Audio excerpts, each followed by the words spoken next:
안녕하십니까. 약자와 함께하는 인생성형가 정영기입니다. 오늘은 문재인에 대해서 한번 이야기해 볼까요? 문재인 19대 대통령을 지냈죠. 자, 상중하로 나누면 하급 대통령, 하급 중에 하급입니다. 최악의 대통령, 탕자 정부를 이끈 수장, 국가의 재산을 많이 탕진했다는 이야기죠.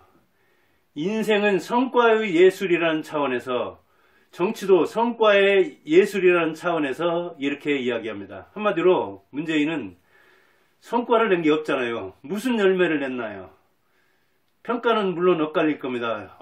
그래도 그때 뭐 살기 좋았지 않았느냐, 여기저기서 돈을 주지 않았느냐, 그리고 인기 있는 일만 하지 않았느냐, 적을 만들지 않았느냐, 이렇게 평가할 수도 있겠죠. 저는 아닙니다. 인생성형가라는 차원에서 인생은 성과의 예술이라고 볼 때 정치도 거기에 들어가는데, 성과를 낸 게 없는 게 아니라 아예 일을 한 게 없죠. 그래서 문재인은 하류 대통령, 그 중에서도 최악의 대통령이라고 이야기하는 겁니다. 평가는 엇갈리는 거니까, 의견은 엇갈리는 거니까 그냥 뜻이 저하고 반대라면 한번 들어보세요. 그리고 여러 사람의 평가를 들어서 이제 한 사람을 평가할 수 있는데, 대통령 끝난 지 6개월밖에 안 됐지만 인생을 평가하기보다 그 대통령직을 평가하는 겁니다. 대통령직이 얼마나 어렵습니까? 군수 되기도 어렵죠. 시의원 되기도 어렵습니다. 여기서도 보면은. 그러나 대통령은 되기도 어렵지만 잘하기는 더 어렵습니다. 잘못하면 그런데 나라를 망치니까 문제입니다. 문재인은 나라를 나락에 빠뜨린 주범입니다. 기업가는 물론 다른 대통령한테 비교해도 낙제입니다. 박정희 곁에 가기는커녕 바라볼 깜도 안 됩니다. 박정희는 어땠습니까? 반대를 무릅쓰고 고속도로를 냈죠. 중화공업, 예비군 창설, 이 모든 게 반대를 무릅쓰고 외국에 가서 차관을 받아온다든가, 한일협정하면서 돈 받은 거라든가, 그리고 우리 60대, 70대, 80대들이 허리를 이렇게 움켜쥐고 한 일이죠. 그 다음에 조선, 철강, 자동차, 이 모든 일을 어찌 보면 무에서 유를 만들어냈고, 그때마다 반대파들의 반대를 무릅쓰고 있습니다. 문재인은 뭘 하려고 한 일이 없으니까 반대한 일이 없죠. 한 사람도 노무현 컴플렉스에서 반면교사에서 그런 건지, 노무현은 소시니까 뭘 밀고 나가고 통상이라든가 외교라든가 이런 데서 자기 소신을 폈는데, 문재인은 그게 싫었는지 부엉이 바위에서 뛰어내린 노무현 전체를 안 밟으려고 해서 그런 건지, 누구도 조금이라도 반대파가 있으면 일을 하지 않았습니다. 그런데도 원자 핵 같은 거는 자기 신념에 따라서 그런 걸 전문가 의견 안 따르고 의견을 국민 여론 취합한다고 하면서 그 여론을 어찌 보면 조장해가지고 뭔가를 하는 데는 빵점이었는데, 뭔가를 산업을 하나 일으킨다는 거, 구멍가게 하나, 문재인도 해봐서 알 겁니다. 변호사 사무실 하나 꾸려가는 것도 얼마나 힘든 일입니까? 구멍가게 하나 꾸리는 일도 힘든 일인데, 50년, 60년 축적된 이 원자 핵발전 그런 기업을, 그 산업이 몇백 개 망가지는데도, 기업이 몇백 개 망가지는데도 그거 아랑곳하지 않고 무슨 풍력이니 말도 안 되는 우리나라 태양광이니 이런 걸 통해서 비리 온상이 돼가지고 지금 여기저기서 조사하고 있잖아요. 잘 나가는 세계 1위 산업은 망가뜨리려고 하고, 이게 박정희의 비전에 비하면, 미래를 보는 힘에 비하면 직시력과 통찰력과 지혜가 짧아도 너무 짧았다는 이야기죠. 그러다 보니까 해야 할 일은 안 하고 하지 않아야 할 일은 해서 우리나라의 미래를 어찌 보면 어둡게 만드는데 힘썼죠. 정치 보면은 얼마나 극한 대립을 했습니까? 그리고 대개는 정권 교체가 되면 그래도 이명박, 박근혜 이어지고, 옛날 김대중, 노무현 이어지고, 이렇게 정권 교체가 되면서 한 10년씩은 굴러갔는데 그대로 정권 교체가 됐잖아요. 그만큼 정치를 못했다는 이야기죠. 정치 신인 이 윤석열한테 정권을 그대로 물려주게 된 원인은 이재명의 그 경쟁력에도 문제가 있었지만 문재인이 정치를 워낙 못해서 정치 혐오증을 낳아서 그런 것이죠. 정치는 기업에 비하면 비교 대상이 안 되죠. 그런데도 경제를 얼마나 망가뜨렸습니까? 국가부채가 그동안 70여 년 동안 그 전임 대통령들이 국가부채를 한 500조 안팎 지었다고 하는데 문재인은 5년 동안에 약 500조의 국가부채를 지어서 국가부채 1000조 시대가 됐잖아요. 1000조 시대. 1000조면 얼마입니까? 1인당 2천만 원씩인가요? 5천 그 인구를 잡으면 그러면 이 1000만 원을 5년 동안에 1년 동안 그러니까 국민들에게 빚을 그렇게 지웠는데 국민 전체가 어떻게 그 국가부채를 갚을 것인지 이 경제도 안 좋고 미래 전망은 어두운데 그런 것처럼 생각 않고 자기 있을 때만 그냥 좋은 소리 들으려고 퍼준 거죠. 퍼준. 그래서 탕자정부 누가 얘기했던가요? 김명 누가 얘기했던가요? 탕자정부라고 이름 지은 게 아주 적절한 명명입니다. 탕자처럼 퍼준 거죠. 탕진한 거죠.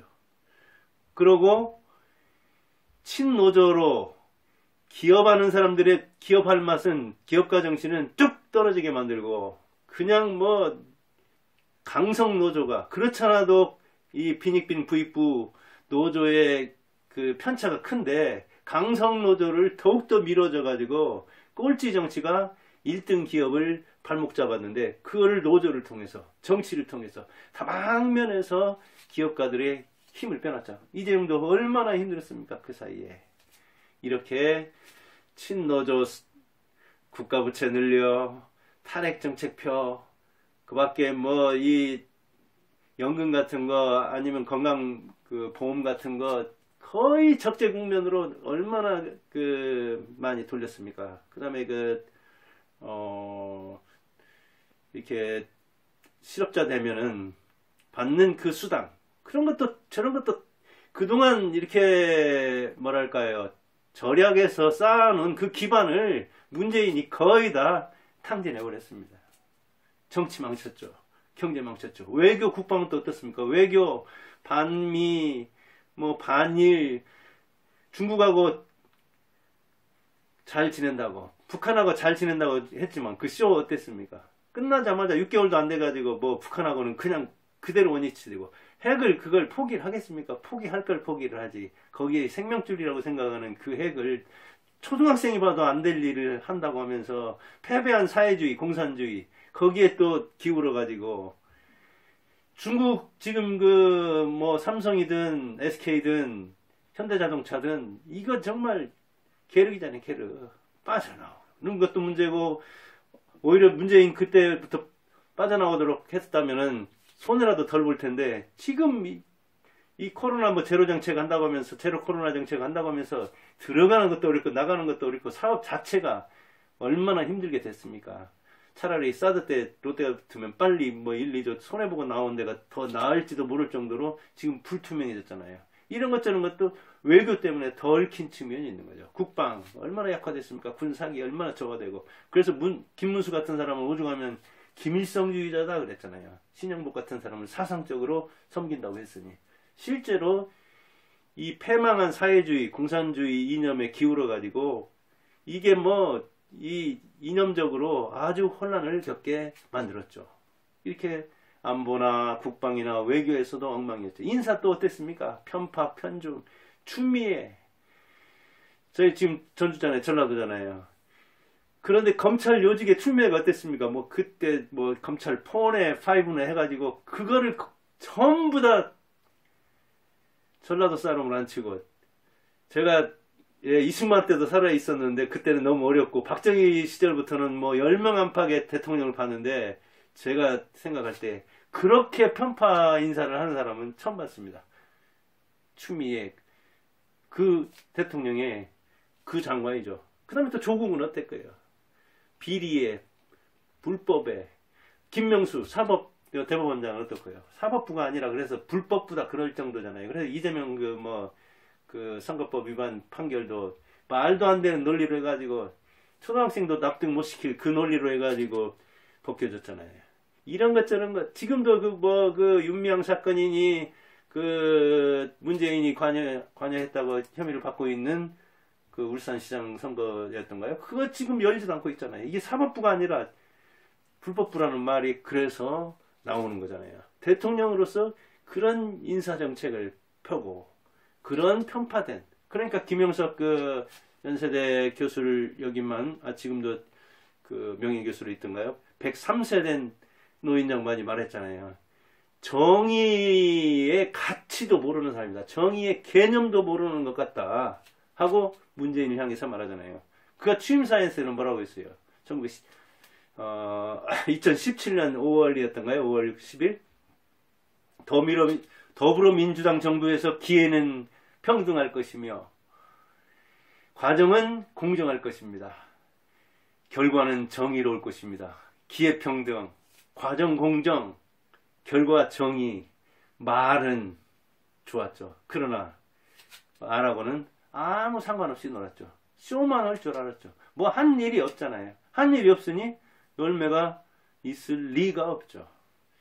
문재인이 최악으로 대통령에 분리되는 이유는 바로 이것 때문입니다. 그러면서 국가의 부채를 많이 늘렸는데 부채가 500조가 1000조 됐다 하더라도 우리가 개인들이 직접 느끼지는 못합니다. 왜냐하면 내 일은 아니야. 국가 일이지. 그리고 나는 가난하니까 세금 낼 것도 없어. 부자들이 해결하겠지. 공동 책임은 무책임입니다. 그러다 보니까 이 탕자정부를 이끈 문재인이 해놓은 이 경제 수렁, 부채의 늪을 인식을 못하는 겁니다. 그렇지만 이거 경제 나빠져서 지금 뭐 회사채 발행 안 되잖아요. 특수채라고 하는 공공기관에서 발행하는 한전채네 뭐네 이런 것도 제대로 소화가 안 되잖아요. 국채라고 해서 무슨 뾰족한 수가 있습니까? 국가 신뢰 떨어지면 국채도 안 팔리는 겁니다. 그러면 국가 자체가 빚을 못 내는 겁니다. 그러면 이제 이자 올려줘야 되죠. 나라가 그렇게 망하는 거잖아요. 구한말 때 국채 보상 운동 같은 거 해가지고 일본 같은 데한테 우리가 시달리게 된 이유가 뭐고 IMF 때 1997년 그때 일본이 돈줄 딱 주니까 그냥 쓰러진 게 뭡니까?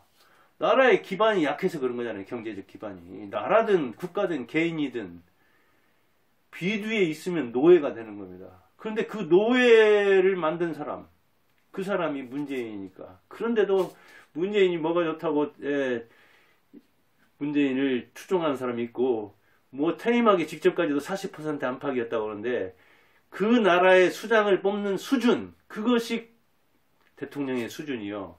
국민의 수준이 바로 대통령의 수준이요. 대통령의 수준은 국민의 수준을 넘지 못하는 겁니다. 그러니까 우리 눈이 낮으면, 우리 안목이 낮으면 엉터리 지도자를 뽑아서 엉터리로 나라를 이끌어도 그냥 그런 줄 아는 겁니다. 조선 때가. 조선 때는 왕이니까 뽑진 않았지만 조선 때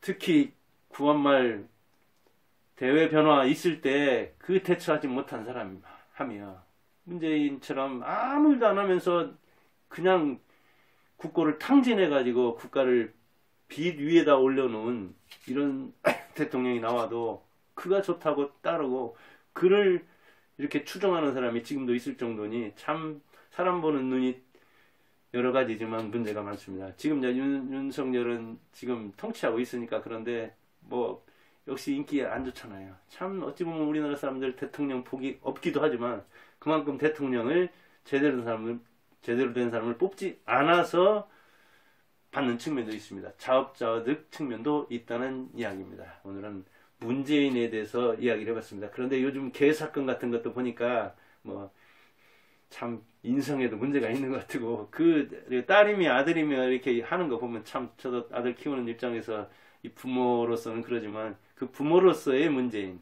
그리고 인간으로서의 문재인도 보면은 점수를 참 후하게 주기는 어려울 것 같습니다. 대통령으로서의 하여간 문재인은 하급 중에서도 하급 최악이었습니다. 감사합니다.